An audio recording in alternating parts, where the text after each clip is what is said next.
Hello everyone, माझं नाव आयशा काझी. आपण नवीन series start करतोय क्लास 11 ची बेसिक लेक्चर्सची. पहिला आपण सिरीज क्लास 11 च्या बेसिक लेक्चर्सची स्टार्ट करणार आहेत. बरं, मी पहिल्यांदा म्हणजे हे सगळे व्हिडिओ अपलोड करणार आहे, त्यामुळे आपण काय करायचं आहे म्हणजे मी काय करणार आहे तर मी क्लास 11 केमिस्ट्री शिकवते, मागचे 12 वर्ष झाले. ओके, सो आता मी ऑनलाईन सिरीज चालू करणार आहे ज्यामध्ये क्लास 11 चे केमिस्ट्रीचे सगळे टॉपिक्स आणि क्लास 12 चे केमिस्ट्रीचे सगळे टॉपिक्स, मग ते सीईटी लेवलचे मोस्टली असतील, नंतर नीट लेवलचे अपलोड करणार आहे. पहिला माझा फोकस आहे स्टेट बोर्ड आणि CET. Okay, so portion start करण्याआधी सगळ्यात पहिला मी पहिले जे 10 ते 12 लेक्चर्स आहेत ते बेसिक लेक्चर्स स्टार्ट करणार आहे किंवा बेसिक लेक्चर्स घेणार आहेत की तुम्ही 8वी 9वी 10वी मध्ये काय शिकलाय, काय बघायचं आपण 8वी 9वी आणि 10वी मध्ये काय शिकलोय आणि ते कसे रिलेटेड आहेत 11 12 ला. बघा, जेव्हापर्यंत आपल्याला बेस माहित नसेल ना तेव्हा आपल्याला 11वी 12वी बरोबर जात नाही किंवा आपल्याला समजतच येत नाही. मोस्ट ऑफ द लोकांचे आता कॉलेजेस स्टार्ट झाले असतील, मोस्ट ऑफ द लोकांनी क्लासेस कुठेतरी लावले असतील, त्यांचे लेक्चर स्टार्ट झाले असेल, त्यांचा टॉपिक स्टार्ट झाला असेल, पण खूप साऱ्या गोष्टी आमच्या लक्षातच येत नाहीये. आम्ही काय शिकतोय आमच्या लक्षातच येत नाहीये. सो हा तुम्हाला सगळ्यात मस्त चान्स आहे की ऍक्च्युअली केमिस्ट्री म्हणजे काय त्याला समजून घेणे, रट्टा न मारणे सगळ्यात इम्पॉर्टंट पॉइंट आहे. तर आपण सगळ्यात पहिला बेसिक लेक्चर्स मध्ये क्लास 11 मध्ये जे काय असेल 8 9 10 चं शिकून आणि मग त्या पुढचं लिंक कसं लागणार आहे हे बघायचं आहे. So always be link to my channel आणि रोज जे काही व्हिडिओज असतील ते बघत जावा. तुमचे सगळे डाऊट्स क्लिअर होतील किंवा तुम्हाला कोणत्या पॉइंटला डाऊट असेल तर मला कमेंट करा, मी नक्की तुमचा जो काही डाऊट आहे तो नक्की सॉल्व्ह करेन. सो सगळ्यात पहिला आज आपला पहिला लेक्चर जो आपण स्टार्ट करणार आहे, सगळ्यात मोठी डेफिनेशन, सगळ्यात इम्पॉर्टंट डेफिनेशन की व्हॉट इज केमिस्ट्री. 11वीला आलो, फिजिक्स केमिस्ट्री मॅथ्स बायोलॉजी आहे, मग एलाइड सब्जेक्ट्स आहेत, ठीक आहे, मान्य आहे. पण आता पहिला प्रश्न असतो की what is chemistry. What is chemistry. So what is chemistry definition इथं आहे बघा. काय आहे chemistry. Chemistry is a branch of science which deals with the study of structure, properties and chemical composition of the matter. What does it deals with? What does it deals with? What does chemistry branch deals with? सगळ्यात पहिला तर ती branch of science आहे, आपल्या सगळ्यांना माहिती आहे. It is a branch of science. This is very common. हा, it is a branch of science, it is a branch of science, it is a branch of science. मध्ये physics असू दे, chemistry असू दे, मॅथ्स असू दे, biology असू दे, कोणतीही branch असू दे, it is a branch of science. ठीक आहे. So it is a branch of science that deals with whom? That deals with the study of composition. म्हणजे जे काही सबस्टन्स आहे तो कशाचा बनलेला आहे, कोण. हा तुम्ही म्हणणार काय काय चाललंय, जरा यायला पाहिजे, एक मिनिट. हे जे काय आहे ना हे चाललंय मॅटर बद्दल. काय. सो मॅटर म्हणजे काय हे बघूयाच, पहिला डेफिनेशन समजून घेऊया. Chemistry is a branch of science that deals with the study of composition, structure, properties. बरं, प्रॉपर्टीज जर आपण डोक्यात घेतले तर प्रॉपर्टीज परत आपण 2 टाइप मध्ये क्लासिफाय करतो. एक असते फिजिकल प्रॉपर्टीज, एक असते फिजिकल प्रॉपर्टीज आणि दुसरा असते केमिकल प्रॉपर्टीज. एक कोणती प्रॉपर्टी असते, फिजिकल प्रॉपर्टी, आणि दुसरी कोणती प्रॉपर्टीज असतात तर chemical properties. So yes, it is a branch of science which deals with the study of composition, structure, properties and reaction of matter. आला का शब्द मॅटर. म्हणजे सगळ्यात इम्पॉर्टंट आपल्याला मॅटर म्हणजे काय समजून घ्यायलाच पाहिजे आणि तेच घ्यायचं. मॅटर म्हणजे काय आणि त्याचं पुढचं क्लासिफिकेशन ते आपल्याला खूप खूप इम्पॉर्टंट आहे बाळांनो. मॅटर म्हणजे काय आणि त्याचं पुढचं classification is very important for us. Okay, so what is matter? Anything which occupies space and which has its own mass or volume. Anything which occupies its space and which has its own mass or volume is called as matter. See, there is a definition of matter. What is definition of matter? Anything which occupies space and which has its own mass or volume is called as what? Matter. The screen adjust केली जरा बघा.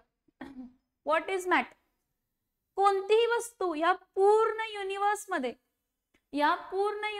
कोणतीही वस्तू घ्या, pen घ्या, मला स्वतःला घ्या किंवा तुम्ही स्वतः बघा किंवा बेंच बघा किंवा तुमच्या अराउंड जे काय आहे किंवा एअर असू दे, तुमच्या अराउंड जी एअर, तुम्ही श्वास जे घेताय, ऑक्सिजन जे एक्झेल करताय, carbon dioxide, everything around us, everything around us, it is having certain mass. त्याला काहीतरी मास आहे, वजन आहे, आणि ती काहीतरी जागा ऑक्युपाय करते या युनिवर्स मध्ये.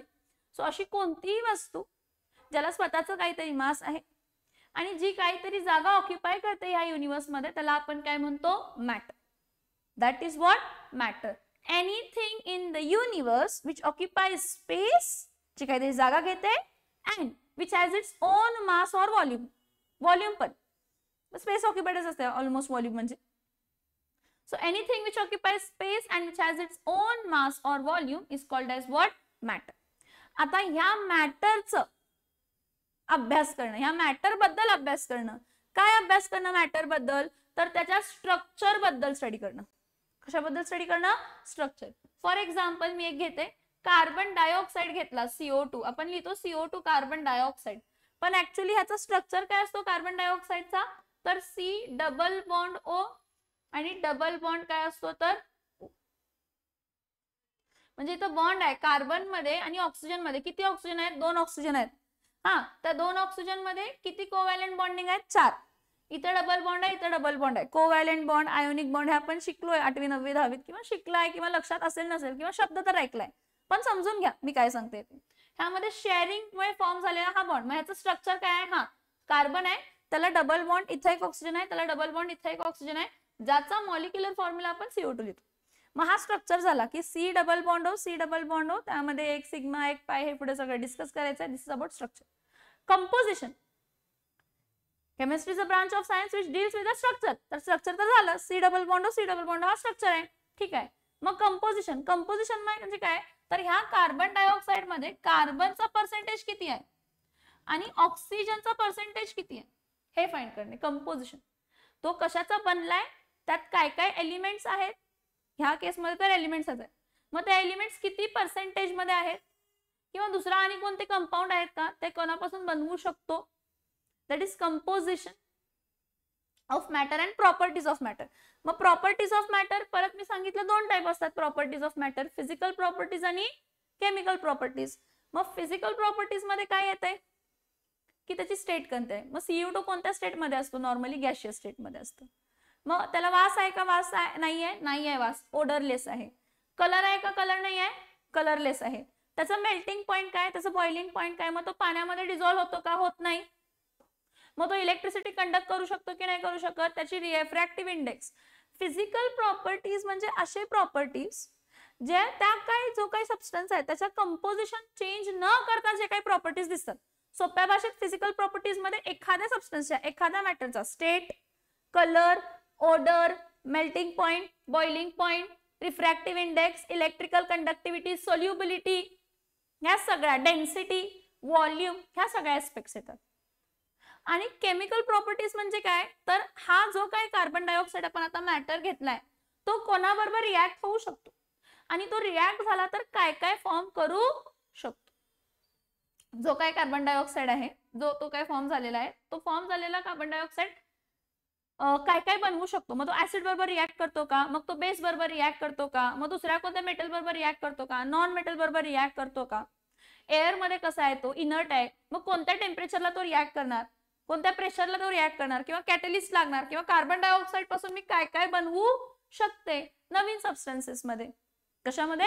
नवीन सबस्टन्सेस मध्ये मी काय काय बनवू शकते is nothing but what? Chemical properties. ठीक आहे. सो थोडंसं आपण बॅक स्क्रीनला जाऊया. बघा, what is chemistry? It is a branch of science which deals with the study of composition, structure, properties and reactions of matter, and it explores how matter changes and combines to form different substances. मग ह्या chemistry मध्ये आपण काय discuss करतो की हा matter convert होऊ शकतो का एका स्टेट टू दुसऱ्या स्टेट मध्ये, म्हणजे तो solid to liquid, liquid to gas, gas to liquid, liquid to solid कसा येतो. दुसरं काय म्हटलेलं आहे? It explores how matter changes and combines to form different substances. For example, carbon आहे सॉलिड स्टेट मध्ये, ऑक्सिजन आहे गॅशियस स्टेट मध्ये. मग तो carbon in the solid state आणि oxygen in the gaseous state combine होऊन काय देतात आपल्याला? Carbon dioxide. किंवा कॅल्शियम ऑक्साइड आहे, तो कशाबरोबर रिॲक्ट करतो? कार्बन डायऑक्साइड बरोबर रिॲक्ट होऊन काय देतात? Calcium carbonate. सॉरी, देतं एरो यायला पाहिजे, देतं ना, So it explores how matter changes and combines to form different substances. And basically it is a science of stuff and what it does. तो काय करतो. मग आता key aspects of chemistry. Composition what is matter made up of. For example मी आता म्हटलं carbon dioxide आहे, तर तो कार्बन डायऑक्साइड कशाचा बनलेला आहे, कार्बन ह्या ऍटमचं बनलाय आणि ऑक्सिजन ह्या ऍटमचं बनलाय. ठीक आहे. मग कसा बनला, कार्बन हा सॉलिड स्टेट मध्ये, O2 हा गॅशियस स्टेट मध्ये कंबाईन होऊन CO2 आपल्याला गॅशियस स्टेट मध्ये मिळाला. स्ट्रक्चर कसं आहे, स्ट्रक्चर असं आहे म्हणजे बॉन्डिंग कसं झालंय, त्यामध्ये बॉन्डिंग कसं झालंय तर C डबल बॉन्ड O आहे, C डबल बॉन्ड O आहे. ह्यामध्ये हे जे दोन आहेत हे कोव्हॅलेंट बॉन्डिंग आहेत. आता हे कोव्हॅलेंट बॉन्डिंग कसे होतात, काय होतात, ऑक्टेट म्हणजे काय, हे सगळं डिस्कस करायचं. प्रॉपर्टीज, आता मी तुम्हाला पहिलाच सांगितलं प्रॉपर्टीज किती प्रकारचे आहेत, तर प्रॉपर्टीज दोन प्रकारचे आहेत. कोणते दोन प्रकारचे प्रॉपर्टीज आहेत तर फिजिकल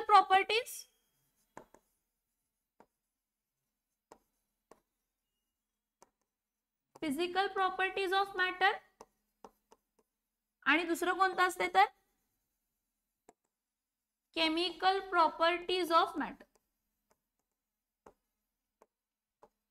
मग फिजिकल प्रॉपर्टी मी मध्ये तुम्हाला काय काय सांगितलं बघा. फिजिकल प्रॉपर्टीज मध्ये मी काय काय डिस्कस केलं. स्टेट म्हणजे सॉलिड आहे, लिक्विड आहे, गॅस आहे. State, colour, odour, melting point, boiling point, density, solubility and मग रिफ्रॅक्टिव्ह इंडेक्स, इलेक्ट्रिकल कंडक्टिव्हिटी असं. आणि केमिकल प्रॉपर्टीज ऑफ मॅटर मध्ये काय येतंय की तो मॅटर कोणाबरोबर रिॲक्ट होऊ शकतो. म्हणजे कार्बन डायऑक्साइड आहे, तो ऍक्च्युली ऍसिडिक ऑक्साइड असतो, त्यामुळे तो बेस बरोबर म्हणजे वॉटर बरोबर रिॲक्ट करतो आणि काय देते, कार्बोनिक ऍसिड H2CO3. परत कार्बन डायऑक्साइड कोणाबरोबर रिॲक्ट करतो तर carbon dioxide plus water in presence of chlorophyll and sunlight photosynthesis देते. म्हणजे सगळे रिॲक्शन, सोप्या भाषेत सगळे रिॲक्शन, सोप्या भाषेत सगळे रिॲक्शन्स. समजते का मी काय सांगते, येस ऑर नो, समजून घ्या या गोष्टीला. सो हे सगळं जे होतं डेफिनेशन ऑफ काय होतं केमिस्ट्री.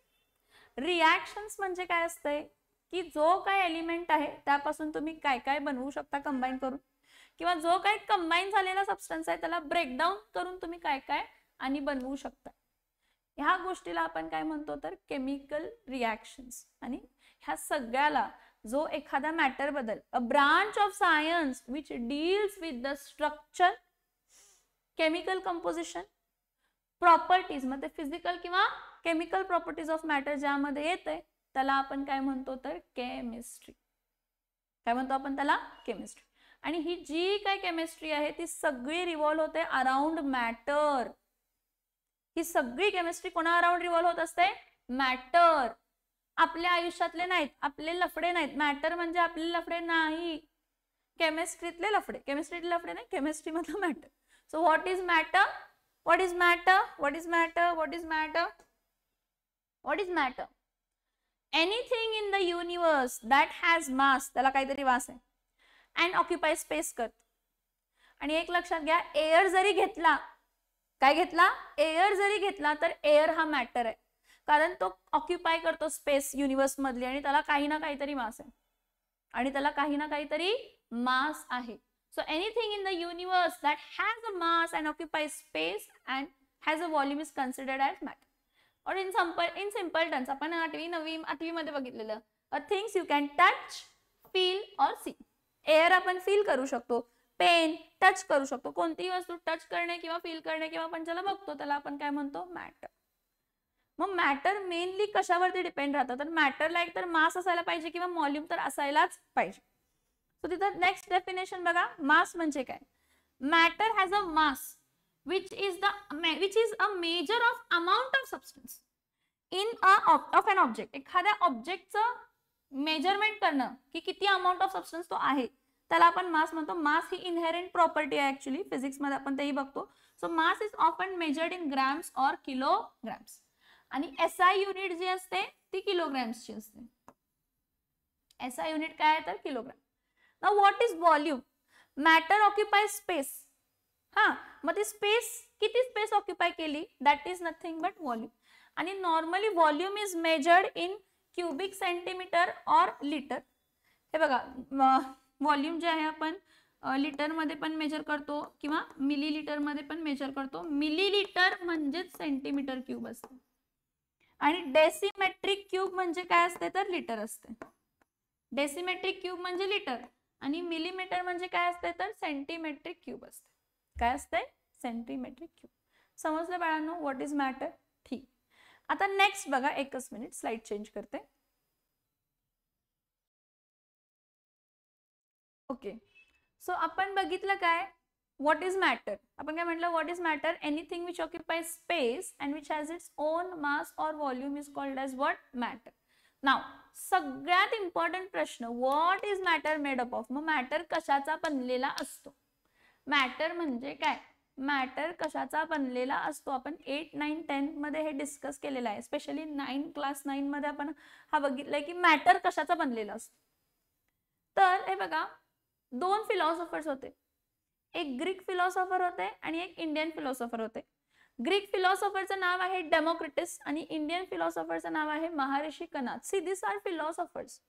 त्यांनी काय ऍक्च्युली एक्सपेरिमेंट वगैरे परफॉर्म नाही केलेलं होतं. त्यांनी ते एक रिलेशन यूज केलं, सायंटिफिक काय म्हणतात, एक रिलेशन यूज केलं म्हणजे किंवा इमॅजिनेशन वरती जास्त त्यांचं असायचं की हे असं असेल, मग हे असं असेल. नंतर प्रूव्ह झालं की हा ते तसं असेल म्हणून.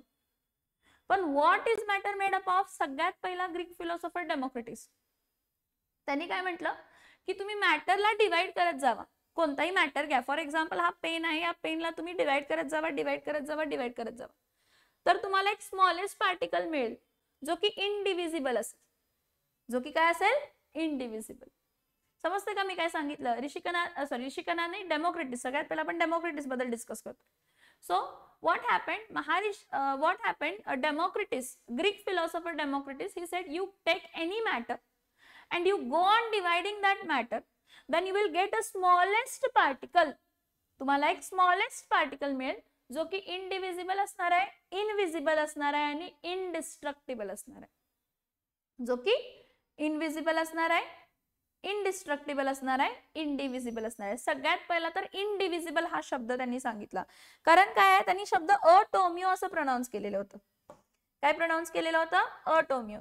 Democritus said you will get a particle which is, he said it is अटोमियो. Now what, this is a Greek word.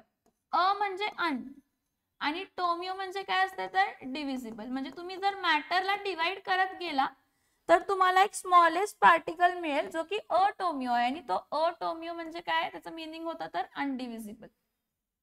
आणि त्यालाच आता आपल्या भाषेत आपण त्याला काय म्हणतो? अटोमियोचा शब्द काय झाले तर ऍटम. काय झाले? अटोमियोचा शब्द आपण काय म्हणतो? ऍटम. बघा, according to the Greek philosopher Democritus, matter is made up of indivisible and fundamental unit called as atoms. हा ऍटम शब्द कसा आला समजते का? हा ऍटम शब्द कसा आला तर त्यांनी सांगितलं, ग्रीक मध्ये त्यांनी सांगितलं की तुम्ही मॅटरला जर डिवाइड करत गेला तर तुम्हाला एक स्मॉलेस्ट पार्टिकल मिळेल हु इज अटोमियो. अटोमियो अनडिव्हिजिबल किंवा इनडिव्हिजिबल. आणि त्या अटोमियो हा शब्दवर्ण काय आलं तर ऍटम. म्हणजे मॅटरचा स्मॉलेस्ट पार्टिकल कोण आहे? ऍटम, जो की इनडिव्हिजिबल आहे, इनविजिबल आहे, दिसत पण नाही, इनडिस्ट्रक्टिबल, डिस्ट्रॉय पण करू शकत नाही. काय करू शकत नाही? डिस्ट्रॉय ही करू शकत नाही. समजते का मी काय सांगते? बघा, so yes, he believed that atoms were solid, homogeneous म्हणजे सेम थ्रू आउट. ऍटम हा कोणत्या स्टेट मध्ये असतो? सॉलिड स्टेट मध्ये असतो. होमोजेनियस म्हणजे सेम थ्रू आउट, सेम, दुसरा ऍटम नसणारच आहे. तो एक प्रकारचा ऍटम आहे तर त्याचा प्रकार सेमच असणार आहे. जर मी एखादा सबस्टन्स घेतला, एखादा मॅटर घेतला आणि त्या मॅटरचा जर मी ऍटम घेतला तर त्यामध्ये सगळे ऍटम्स काय असणार आहेत? सेम. सो ही सेड की ही बिलीव्ड, किंवा ही सेड नाही, त्याला असा भरोसा होता की ते atoms were solid, homogeneous and indestructible, differing in size, shape and arrangement. म्हणजे एका मॅटरचं जे काय स्ट्रक्चर आहे पार्टिकलचं, दुसऱ्या मॅटरचं सेम तसं नसणार आहे, वेगळं असणार आहे. म्हणजे डिफरिंग साइज, शेप आणि स्ट्रक्चर, हे त्यांचं म्हणणं होतं. ठीक आहे. So Democritus propose that different properties of substances, म्हणजे जे काही वेगवेगळ्या प्रॉपर्टीज आहेत सबस्टन्सेसला ते त्याच्या स्ट्रक्चरमुळे, particle ऍटमच्या स्ट्रक्चरमुळे. Democritus proposed that different properties of substances were due to different shapes and arrangement of their atoms, and this was very early concept of atoms and long before the modern atomic theory. म्हणजे modern atomic theory देण्याआधीची theory आहे डेमोक्रिटिसचं. सोप्या भाषेत तुम्ही एवढंच लक्षात ठेवा की डेमोक्रिटिसनी म्हटलं की you go on dividing a matter and you will get a smallest particle which is indivisible, अटोमियो. आणि त्या अटोमियोवरनं ॲटम हा शब्द आला. काय आला? अटोमियो शब्दावरनं ॲटम.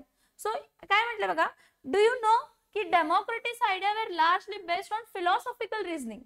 त्याला काय एक्सपेरिमेंटल एव्हिडन्स वगैरे काय नव्हतं. त्यावेळी एक्सपेरिमेंटल त्यांनी एक्सपेरिमेंट परफॉर्म केला, मॅटरला डिवाइड करून गेला. It was not possible. Atom इतका छोटा असतो ना, आपल्या डोळ्याला दिसायचा विषयच येत नाही. नॅनोमीटर्स मध्ये साईज त्याची नॅनोमीटर पेक्षा खूप छोटा असतो ॲटम साईज. ॲटम ऑलमोस्ट ना त्याचा रेडियस जर बघितला ना, स्मॉलेस्ट ॲटमचा रेडियस 10⁻⁻15 मीटर असते, म्हणजे फर्मी मीटर्स मध्ये असतो. इतका छोटा असतो ॲटमचा साईज.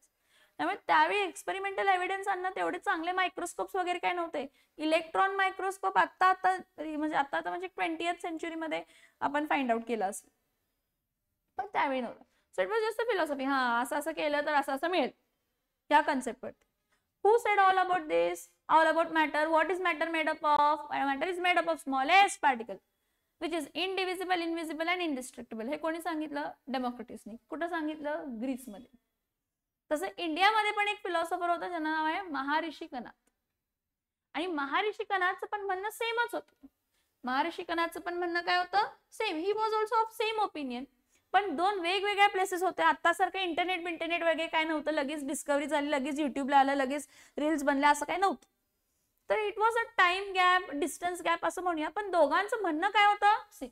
सो अकॉर्डिंग टू महर्षी कणादचं पण सेम होतं की त्यांनी म्हटलं की तुम्ही एखादी वस्तू घ्या आणि त्या वस्तूला तुम्ही डिवाइड करत जावा, तर तुम्हाला एक स्मॉलेस्ट पार्टिकल मिळेल. आणि त्याला त्यांनी नाव परमाणू दिलं. काय नाव दिलं त्यांनी त्याला? परमाणू. आणि परमाणू म्हणजेच ॲटम्स बाळांनो. परमाणू म्हणजेच काय असतात? ॲटम्स. परमाणू म्हणजेच काय असतात? ॲटम्स. परमाणू म्हणजेच काय असतात? ॲटम्स बाळांनो. Rishi Kanad also said the same thing and he was an Indian philosopher. ते इंडियन फिलॉसॉफर होते. त्यांनी म्हटलं की तुम्ही मॅटरला डिवाइड करत जावा, तुम्हाला एक स्मॉलेस्ट पार्टिकल मिळेल जो की इनडिव्हिजिबल असेल, इनविजिबल असेल आणि इनडिस्ट्रक्टिबल असेल. जो की इनडिव्हिजिबल असेल, इनविजिबल असेल आणि इनडिस्ट्रक्टिबल असेल. आणि त्याला त्यांनी नाव काय दिलं? तर परमाणू. काय नाव दिलं त्यांनी त्याला? परमाणू. See, according to Maharishi Kanad, an ancient Indian philosopher and scientist, matter is composed of indivisible particle called as parmanu. He proposed that this parmanu combines to form various substances. आणि हे परमाणूच एक दुसऱ्याबरोबर कंबाईन होत असतात नवीन नवीन substance बनवण्यासाठी.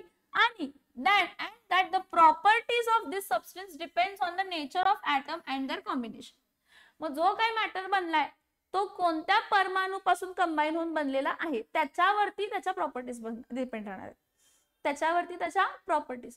हे बघा, डेमोक्रेटिसचं म्हणणं हे पण होतं की ते जे पार्टिकल्स असतात ना, जे ॲटम आहेत ना, ते जर त्यांना स्पेस मिळाली, काय मिळाली? स्पेस, जागा मिळाली, तर ते मूव्ह होऊ शकतात. हु सेड दिस?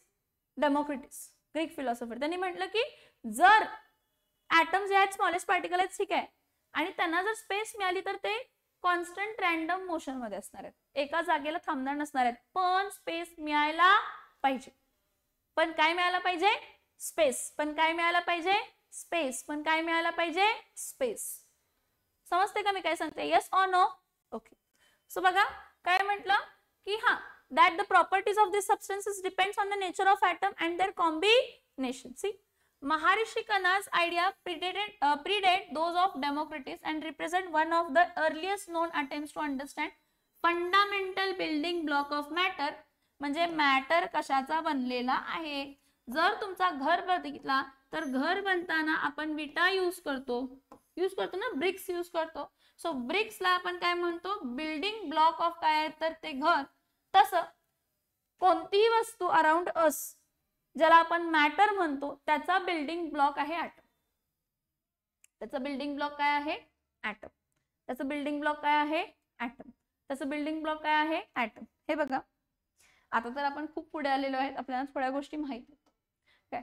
तर ॲटम्स जे असतात ते टोटल एलिमेंट्सच्या म्हणजे एलिमेंट्स जे असतात आपण बघायचं आहे क्लासिफिकेशन ऑफ मॅटर मध्ये, तर तिथे एक कन्सेप्ट येते एलिमेंट्स.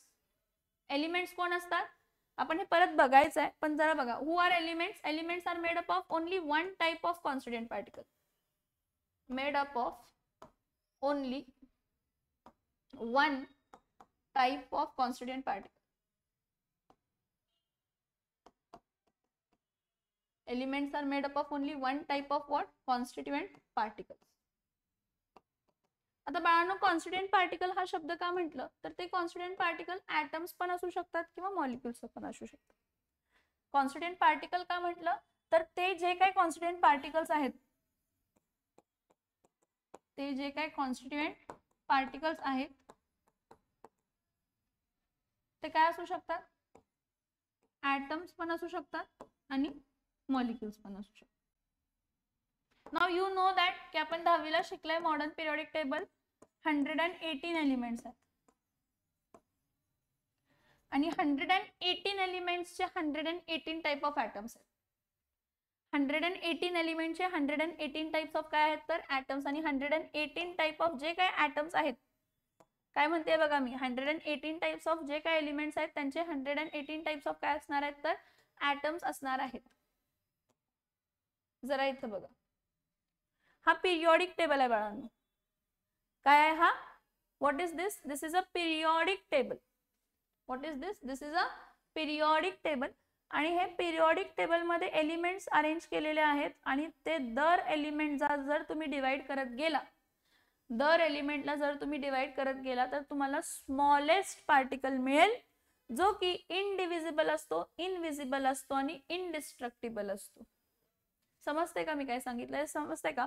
हायड्रोजन हा एलिमेंट जर मी घेतला तर हायड्रोजन ह्या एलिमेंटला जर मी डिवाइड करत गेले म्हणजे breakdown breakdown breakdown breakdown breakdown करत गेले तर मला एक स्मॉलेस्ट पार्टिकल मिळणार आहे जो की इनडिव्हिजिबल असणार आहे, इनविजिबल असणार आहे, इनडिस्ट्रक्टिबल आहे आणि तो काय असणार आहे तर ॲटम ऑफ हायड्रोजन. कोणाचा ॲटम असणार आहे तो? हायड्रोजनचा ॲटम असणार आहे. कोणाचा ॲटम असणार आहे तो? हायड्रोजनचा ॲटम. म्हणजे तसे आता तर 118 एलिमेंट्स आहेत पण स्टार्टिंगला तेवढे काय ॲटम्स एलिमेंट्स नव्हते. मग जे काय एलिमेंट आहेत, आता जे काय एलिमेंट आहेत त्या एलिमेंटला तुम्ही जर ब्रेकडाऊन करत गेला, थोडंसं हँग होते समजून घ्या स्क्रीन. काय जर तुम्ही त्या एलिमेंट्सला काय करत गेला, ब्रेकडाऊन करत गेला तर तुम्हाला एक स्मॉलेस्ट पार्टिकल मिळतो, त्याला आपण काय म्हणतो तर ॲटम. त्याला आपण काय म्हणतो तर ॲटम. आता अर्थ वरती एक्झिस्ट होताना थोडे असे एलिमेंट्स आहेत, अर्थ वरती एक्झिस्ट होताना थोडे असे एलिमेंट्स आहेत की जे स्टेबिलिटी अचीव करण्यासाठी किंवा स्टेबल फॉर्म, त्याचा स्टेबल फॉर्म मध्ये राहण्यासाठी ते काय करतात तर ते in the form of molecule exist होतात अर्थ वरती. काय एक्झिस्ट होतात ते अर्थ वरती? ऍज अ मॉलिक्यूल म्हणून एक्झिस्ट होतात.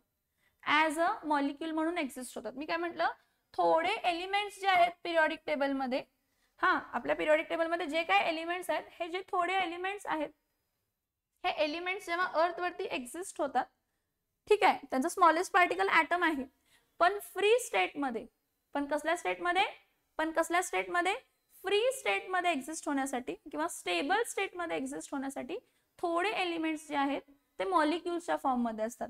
So who are molecules then? What are molecules then? Who are molecules and what are molecules? Molecules are smallest particle of matter only, but they are formed when two or more atom combine chemically, combine म्हणते आणि काय म्हणते मी शब्द? Chemically. Chemically म्हणजे त्यामध्ये bond form केलेला आहे. So what are molecules? Molecules are also smallest particle of matter, पण ऍटम पेक्षा छोटा नाही. ऍटम पेक्षा छोटा नाहीये, ऍटम सगळ्यात छोटा आहे आणि ऍटम्स कंबाईन होतात. दोन वेगवेगळे ऍटम किंवा दोन same type of atom combine होतात. हे बघा मी जरा काय सांगते का, ऍटम्स जे आहेत ते सेम टाइप ऑफ ऍटम म्हणजे सेम टाइप ऑफ एलिमेंटचे कंबाईन होतात. Same type of element, same type of एलिमेंटचे ऍटम जर कंबाईन झाले तर तुम्हाला मॉलिक्यूल ऑफ एलिमेंटच मिळणार.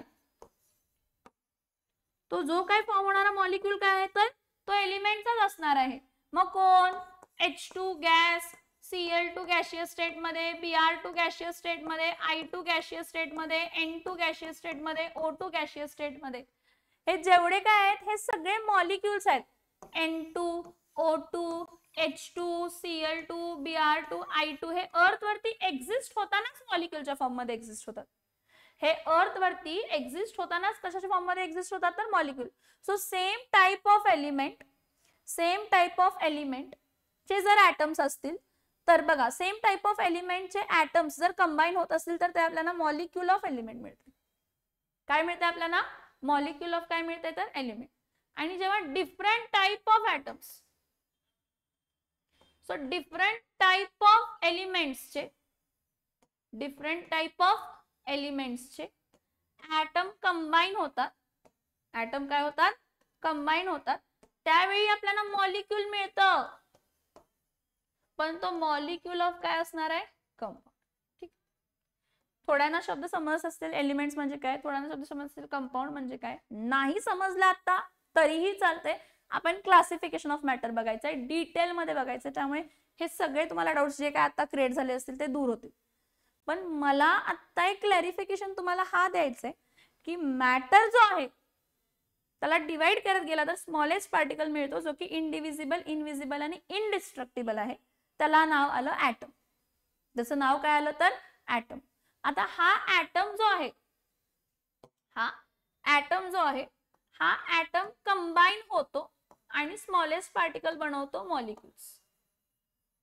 मग ते मॉलिक्यूल्सला आपण म्हणतो की तो मॉलिक्यूल डायटॉमिक आहे, म्हणजे दोन ऍटम झालेत ते सगळे डायटॉमिक आहेत, N2, O2, H2, Cl2, I2. किंवा ट्रायटॉमिक आहे किंवा टेट्राटॉमिक आहे. टेट्राटॉमिक P4 असते, सल्फर एसेट असते, पॉलीएटॉमिक किंवा ऑक्टाएटॉमिक म्हणतो. ट्रायटॉमिक आपण O3 ओझोनला म्हणतो. पण काय म्हटलं मी, जर तो पार्टिकल, जर तो मॉलिक्यूल एलिमेंटचा असेल, जर तो मॉलिक्यूल एलिमेंटचा असेल तर तो बघा, जर तो मॉलिक्यूल एलिमेंटचा असेल तर त्यामध्ये जे ऍटम्स असायला पाहिजेत त्या मॉलिक्यूल मध्ये सेम टाइप ऑफ ऍटम्स असायला पाहिजे. काय असायला पाहिजे? सेम टाइप ऑफ ऍटम्स असायला पाहिजे. बरं ठीक आहे, परत मागच्या पॉइंटकडे जाऊया. काय म्हटलं मी तुम्हाला? कॉन्स्टिट्युएंट पार्टिकल्स म्हणजे मॅटर जर तुम्ही घेतला तर तो मॅटर कॉन्स्टिट्युएंट पार्टिकल्सचा बनलेला असतो. मग त्या कॉन्स्टिट्युएंट पार्टिकल मधला स्मॉलेस्ट पार्टिकल म्हणजे ऍटम. आणि दोन किंवा दोन पेक्षा जास्त ऍटम मध्ये सेम टाइपचे असू दे किंवा डिफरंट टाइपचे कंबाईन होतात, त्यावेळी तुम्हाला स्मॉलेस्ट पार्टिकल जो मिळतो तो मॉलिक्यूल. जेव्हा दोन सेम टाइप ऑफ ऍटम्स किंवा different type of atoms combine होतात त्यावेळी जो स्मॉलेस्ट पार्टिकल असतो तो काय असू शकतो तर मॉलिक्यूल. किंवा आता परत आणि जरा बघा की कॉन्स्टिट्युएंट पार्टिकल हे काय असू शकतात तर आयन्स ही असू शकतात. Now who is ions? तर आपण इलेक्ट्रोलायसिस हा बघितलेला आहे पार्ट 8वी 9वी 10वी मध्ये. तो तुमच्या लक्षात असेल की सोडियम आहे, ह्याचा ॲटॉमिक नंबर 11 आहे आणि ह्याचं इलेक्ट्रॉनिक कॉन्फिगरेशन काय आहे तर 2,8,1. ह्याला स्टेबल कॉन्फिगरेशन अचीव करण्यासाठी हा इलेक्ट्रॉन काय करणार आहे लूज, आणि इथं काय येणार आहे Na++ इलेक्ट्रॉन, आणि इथं काय आलं तर 2,8. ह्यावरती चार्ज आला पॉझिटिव्ह. एखादी चार्ज्ड स्पीशीज, एखादा एलिमेंट जर त्याच्या चार्ज्ड स्टेट मध्ये म्हणजे प्लस मध्ये किंवा मायनस मध्ये, फॉर एक्झाम्पल क्लोरीन जर घेतला तर क्लोरीन हा इलेक्ट्रॉन काय करतो गेन आणि काय बनवतो तर Cl-. परत सेम लॉजिक आहे की क्लोरीनचं कॉन्फिगरेशन असते 2,8,7. तो इलेक्ट्रॉन गेन करून 2,8, काय बनवतो तर 8. Nearest inner gas configuration achieve करायचं असते. हे शिकायचं आहे सगळं, पण लक्षात ठेवा. म्हणजे तुमचे कॉन्स्टिट्युएंट पार्टिकल जसं ऍटम कंबाईन होऊन मॉलिक्यूल्स देतं, तसं ऍटम काय करू शकतो इलेक्ट्रॉन लूज किंवा काय करू शकतो गेन, आणि तो इलेक्ट्रॉन लूज किंवा इलेक्ट्रॉन गेन करून काय बनवू शकतो आयन्स. आणि ते आयन्स दोन प्रकारचे असतात. एक पॉझिटिव्हली चार्ज असते पॉझिटिव्हली चार्ज आयन्स जे असतात त्याला आपण काय म्हणतो तर कॅटायन्स, आणि नेगेटिव्हली चार्ज आयन्स जे असतात त्याला आपण काय म्हणतो तर एनायन. निगेटिव्हली चार्ज आयन्सला आपण काय म्हणतो तर एनायन. बाळांनो, मी हे कॅटायन एनायन का पॉझिटिव्ह काय निगेटिव्ह असतात हेही एक्सप्लेन करणार आहे.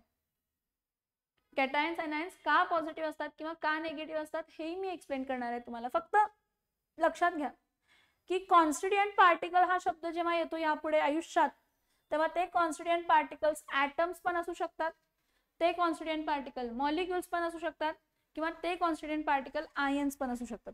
पण ऍट द एंड बनताना कशाचे बनलेले आहेत? ॲटमचे. ॲटम जर कंबाईन झाला मॉलिक्यूल बनवतो, ॲटमने इलेक्ट्रॉन लूज केला किंवा गेन केला तर आयन बनवतो. समजतंय?